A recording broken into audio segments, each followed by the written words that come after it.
Euphoria High School. This is the mythical place where girls are dressing up to go to their lessons like the 24-year-olds dress up to go to the club. The place where teachers are virtually non-existent, everybody now is popping pills with no hangovers, and textbooks fit into bags smaller than my attention span. And although there are many things to be discussed about Euphoria, for example, does the depiction of dark themes inherently lead to their romanticization, or why is there so much unnecessary, especially for the girls when the characters are supposed to be minors, and perhaps some of these questions might be answered by the fact that Drake is a producer on the show, or perhaps by the fact that the show's creator is a 37-year-old man. But we leave those topics for another day for now, and instead we will be discussing what this whole craze has led to in the process, the mark it left on humanity, and more exactly, the Euphoria High School trend on TikTok. The Euphoria High School trend has amassed over 60 million videos by this point, and has the background sound of an episode of SpongeBob saying, "And why aren't you in uniform?" After which the people change from normal clothes that you see most of the students wearing daily to something that you see the characters in Euphoria wearing. These outfits are usually quite revealing, with a lot of cutouts, sparkly makeup, the hair done, high heels, and the most ridiculously small bag that you could find. The Euphoria High School dress code is so ridiculous, considering that in the real world girls are getting dress coded for showing shoulders. Even though art is not always supposed to be realistic, its departure from reality should have a meaning, a message that is trying to be conveyed to the viewer.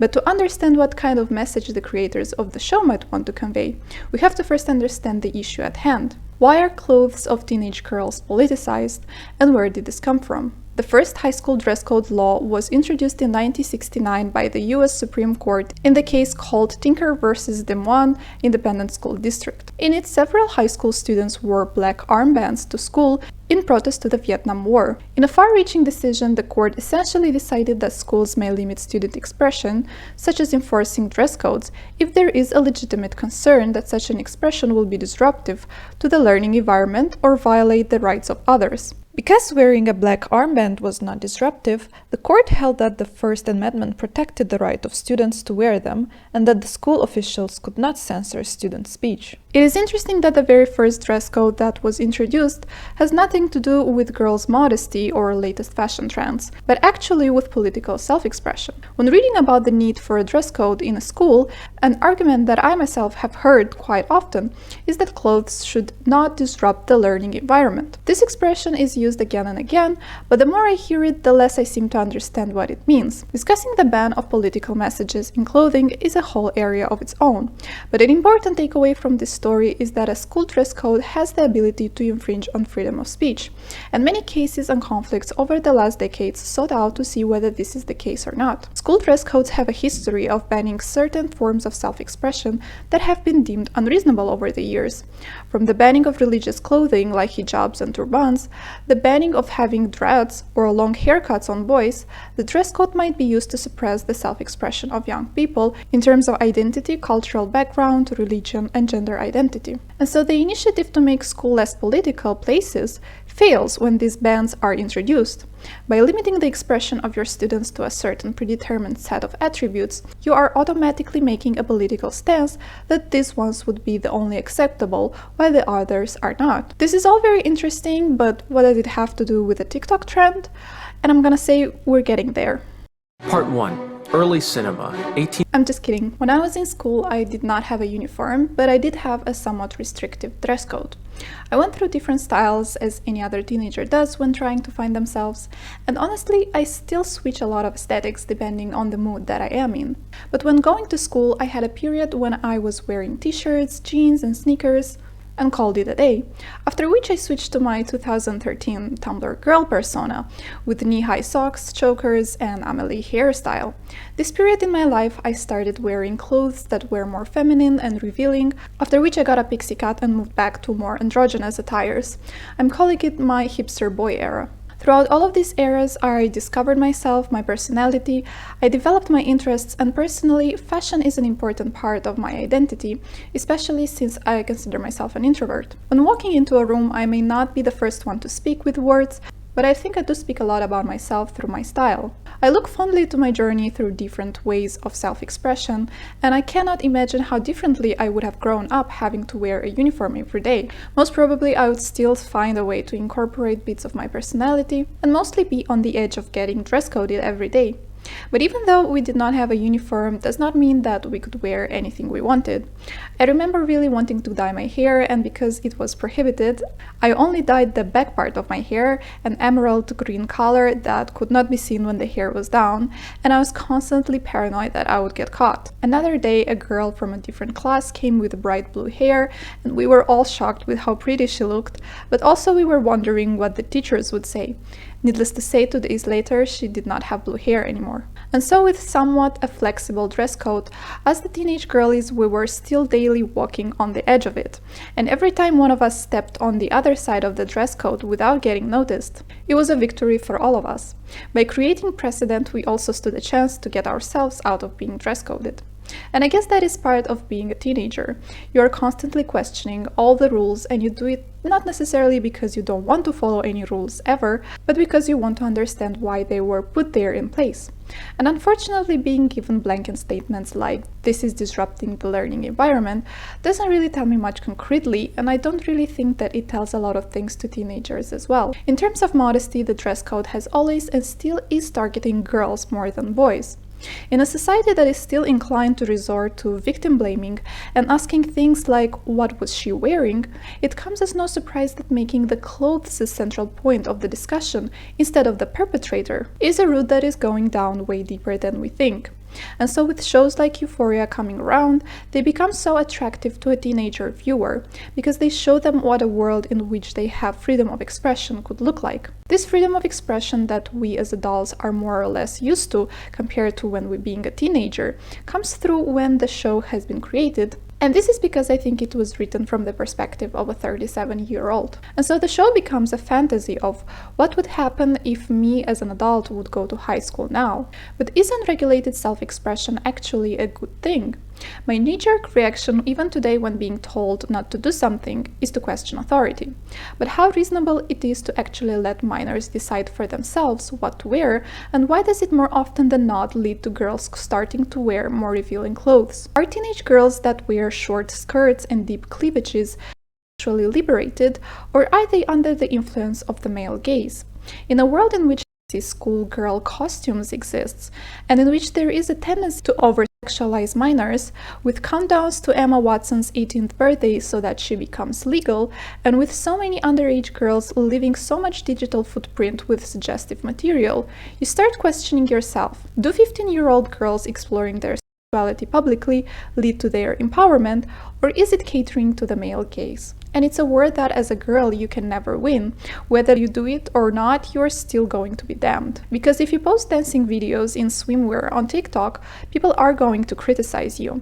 And if you choose to wear baggy clothes to draw away the attention from your body, people are going to criticize you even more. And these are questions that not only teenagers struggle with, but any age group does, I think, myself included. Why do we want to look a certain way?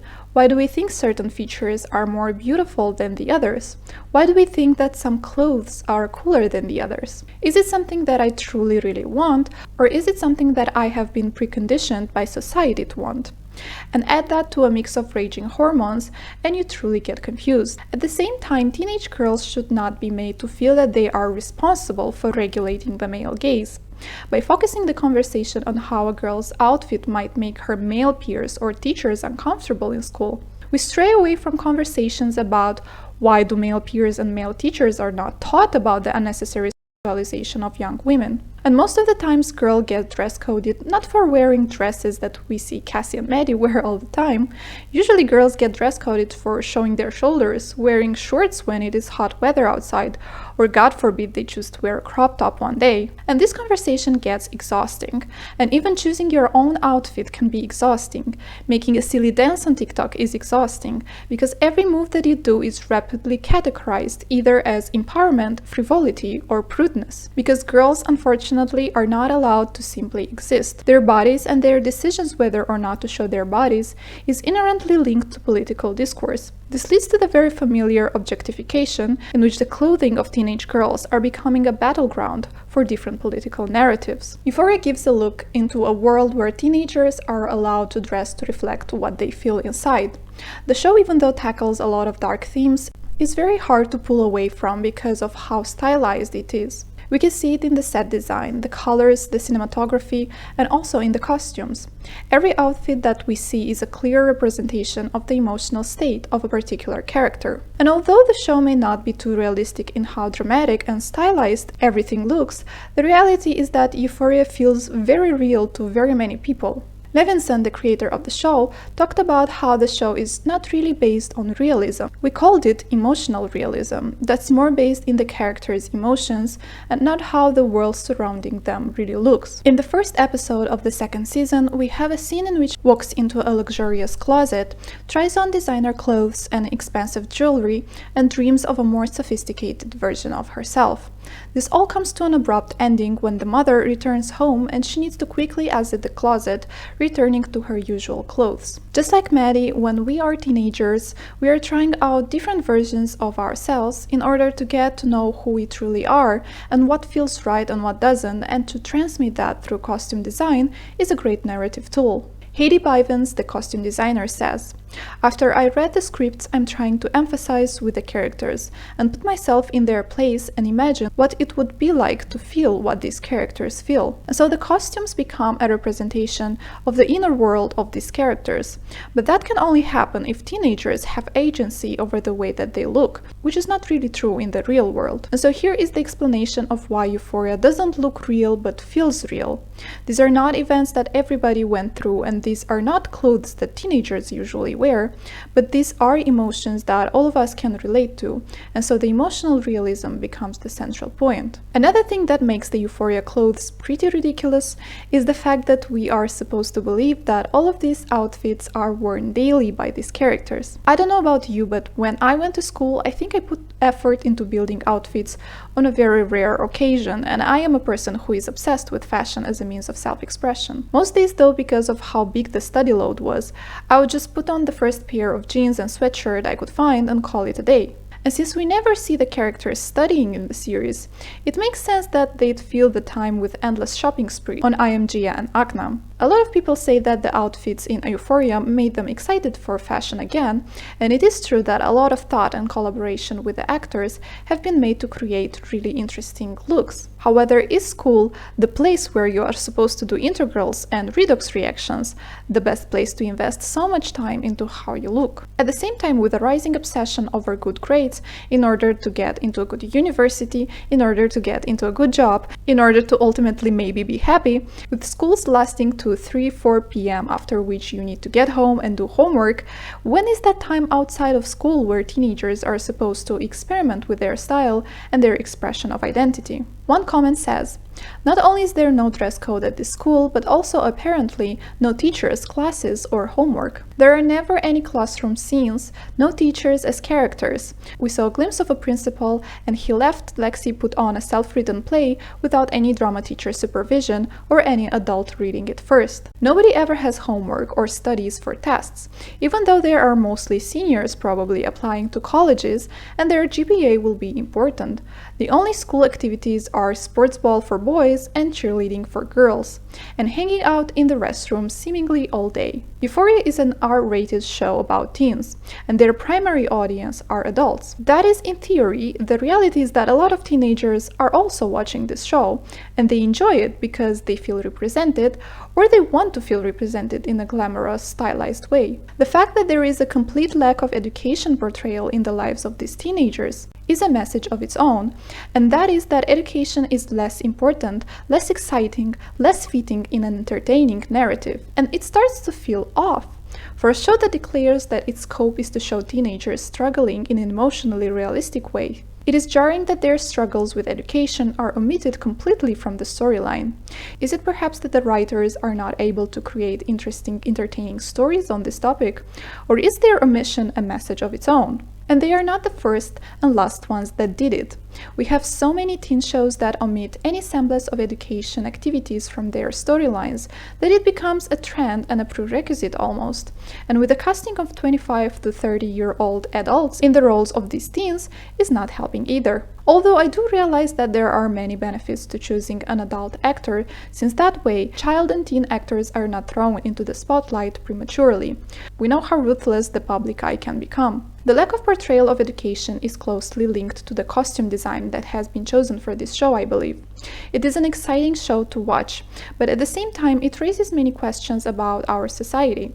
Because after all, TV shows and other pieces of media do not invent anything new, they are a reflection of the issues that already exist in our society, and all we have to do is direct our attention in that particular direction. Teenagers are in this weird period of their lives where they transition from being children and being dressed by their parents to becoming adults and gaining autonomy in the way that they present themselves to the world. As long as we damn the clothes instead of the men who oversized minors, society will feel like adults should have a say in what teenagers are allowed or not allowed to wear. The switch to devillainizing clothes is a slow one, but until then, teenagers' clothes will still be a battleground of political arguments. Thank you once again for choosing to watch a video essay on an obscure topic. Please do not hesitate to interact with the buttons below, and as always, see you soon. Bye!